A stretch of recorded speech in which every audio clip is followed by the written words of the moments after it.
Jai Sri Krishna. In this session, we will continue with our previous session's discussion, where Arjuna, overwhelmed with awe and astonishment upon witnessing Lord Krishna's Virāt Rūpa, that is the universal form, bows in reverence and speaks, describing its grandeur, limitlessness, inclusivity, and divine singularity. Let's first recite the verses and then delve into their meaning and significance. Arjuna Vach Amihi Tvam Sursangha Vishanti Kechid Bhitaha Pranjalyo Grinanti Swastityu Maharshi Siddhi Sangha Stuvanti Tvam Stupibhi Pushkalabhi Rudraditya Vasvo Ye Cha Sadhya Visvaisvinau Marutaschoshma Pascha Gandharvyaksha Asuriddhi Sangha Vicchante Tvam Vishmitaschaiva Sarve Rupam Mahatte Vahuvaktra Netram Mahabaho Bahubahurupapadam Bahudaram Bahudanstrakaralam Drishtva Lokah Prabhythitastathaham Nabhasprisham Diptamanekvaranam Vyattananam Diptivishalanetram Drishtva hi tvam Prabhythitantaratma Dhritim na vindami shamam cha Vishnu. Amazing poetic beauty. It's like nectar in Sanskrit literature. So Arjun says, all the hosts of celestial beings, that is all the gods, which we find mentioned in our mythology, are entering into you, signifying there is one and only one supreme being that is eternal, that is beginningless, that is endless. Some of those overwhelmed with fear fold their hands in reverence and offer praises. The great sages and perfected beings are saying, may there be peace. They are glorifying you with abundant hymns of praises. This is what Arjuna is telling Lord Krishna. The Rudras, Adityas, Vasus, and Sadhyas. So, among Sadhyas come Vishwadevas, the Aswanis, the Maruts, and the Pitris, along with Gandharvas, Yakshas, Asuras, and Siddhas. All these beings gaze upon you in astonishment, seeing your immense form with many mouths and eyes, many arms, thighs, and feet, many bellies and fearsome teeth. All the worlds are trembling with fear, and so am I. So this universal form is terrifying. It's stunning for Arjuna. And he can see the objects moving, non-moving, living, non-living, everything in this form, and this form is really fearsome. Now he addresses Lord Krishna as Vishnu and says, seeing your vast form touching the sky, blazing with radiance, multicolored, with wide open mouths and enormous glowing eyes, my inner self trembles with fear. I can find neither steadiness nor peace. It is disturbing. The sight is disturbing. Arjun further says, Danshtra karalani chate mukhani dristvaiv kalanal sannibhani disho na jane na labhe cha sharma prasid devesh jagan nivasa अमी च त्वां धृतराष्ट्रस्य पुत्राः सर्वे सहैवावनिपालसङ्घे भीष्मो द्रोणः सूतपुत्रस्तथासौ सहास्म्यदीयैरपि योद्धमुख्ये वक्त्राणि ते त्वरमाणा विशन्ति दंष्ट्राकरालानि भयानकानि केचिद् विलग्ना दशनान्तरेषु सन्दृश्यन्ते चूर्णितेरुत्तमाङ्गे यथा नदीनां बहवोऽम्बुवेगाः समुद्रमेवाभिमुखा द्रवन्ति तथा त्वमामि नरलोकवीरा विशन्ति वक्त्राण्ये अभिविज्वलन्ति. Amazing, amazing poetic beauty. Arjun says, seeing your terrible mouths with fearsome teeth, blazing like fire of cosmic destruction, I am completely disoriented and am unable to find peace. O Lord Krishna, O refuge of the universe, please be merciful to me. He says, all the sons of Dhritarashtra, along with the groups of allied kings, Bhishma, Dronacharya, Karna, and all the prominent warriors, even from our side, are rushing towards you. So now Arjuna sees the annihilation of whom he is going to fight. He is going to fight the Kauravas, Bhishma, Dronacharya, Karna, and he sees them entering the blazing mouth of Lord Krishna. Means their destruction, their annihilation. They rush headlong into your fearsome mouths. That's what he says, with terrible and frightening teeth. Some are seen trapped between your jaws, with their heads being crushed and grounded to dust. He further says, just as many rivers flow swiftly towards the ocean, so too do these great warriors of the human world rush into your blazing mouths.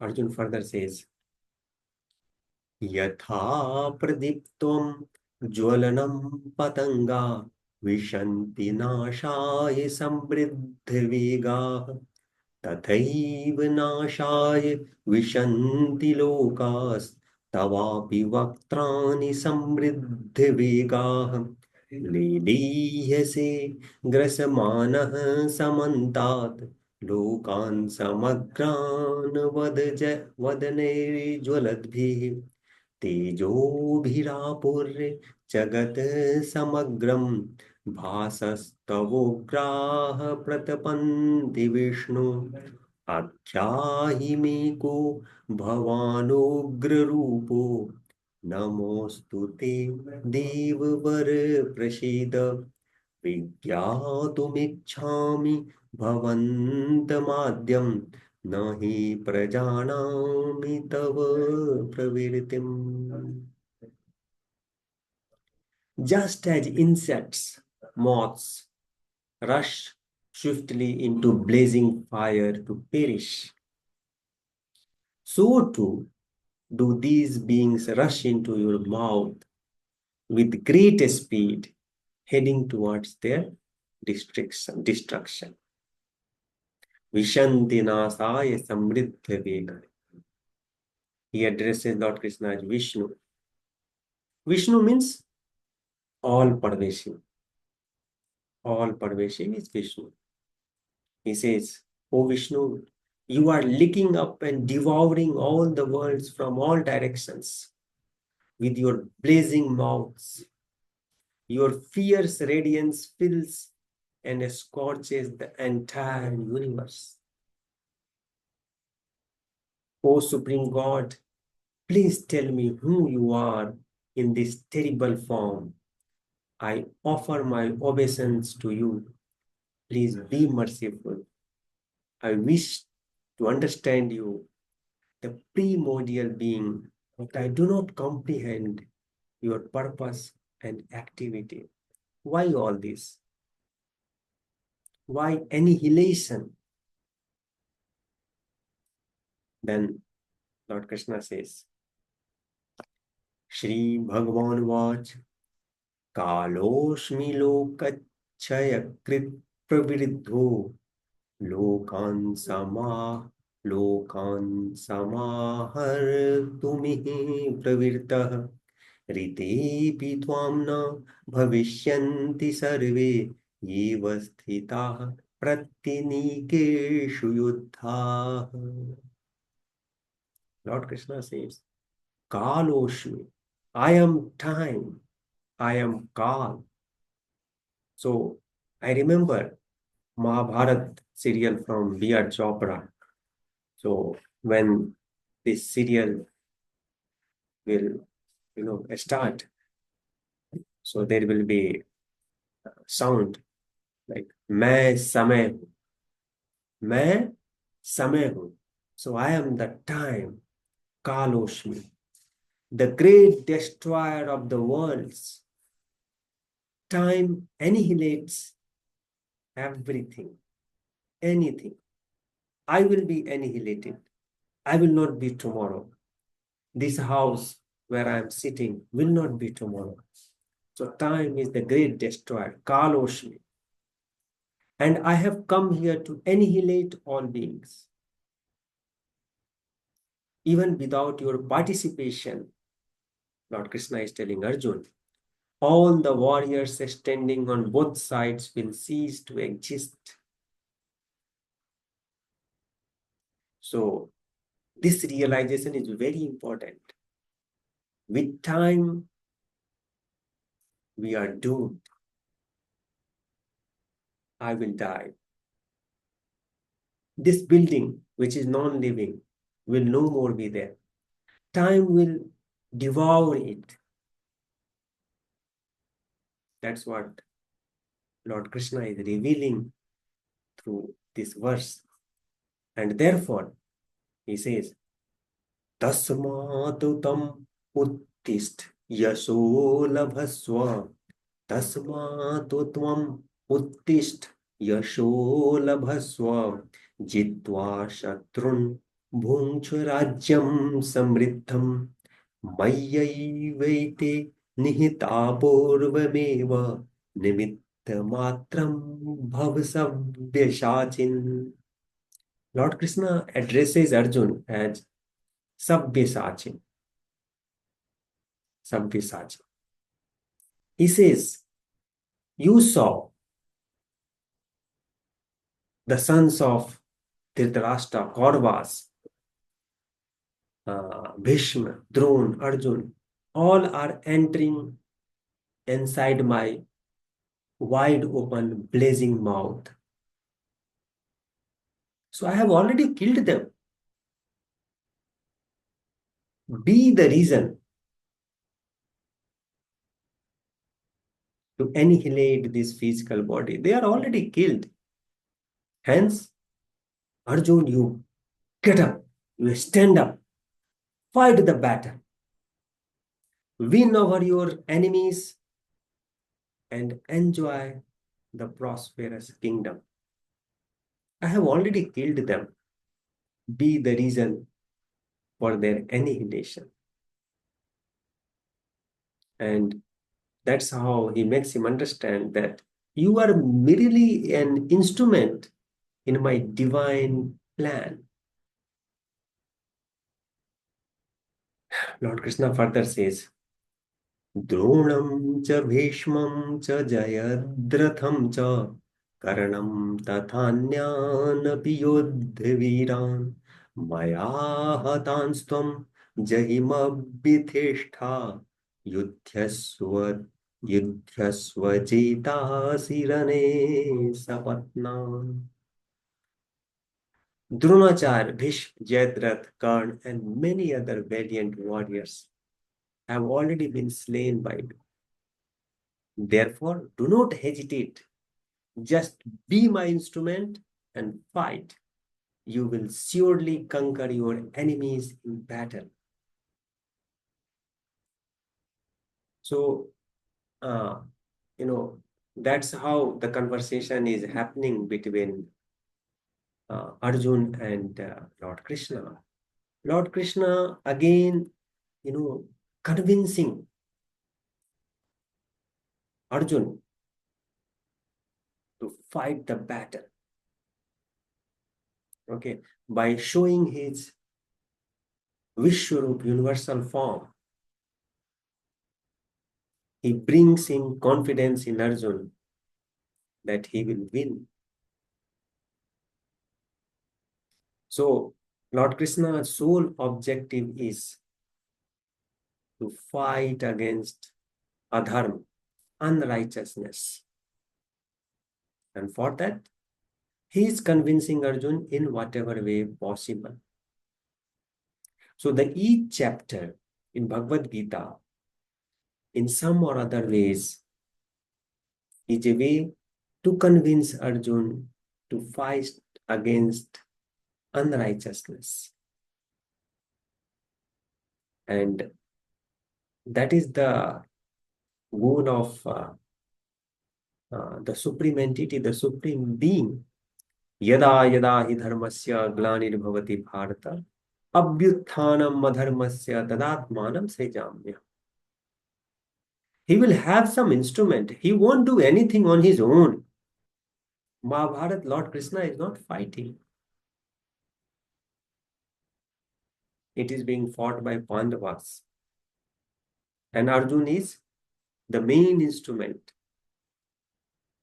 So, this chapter 11, has so much of poetic beauty. For me, the verses in this chapter are like nectars. I personally enjoy it a lot. And very insightful messages are there. The Supreme Being is all pervasive. He manifests himself in each and every living being. He is the annihilator. He is the creator. So all these messages, spiritual messages are there. Okay, so we will continue with this chapter. This chapter has around 55 verses, if I'm not wrong. So we have covered 34 verses.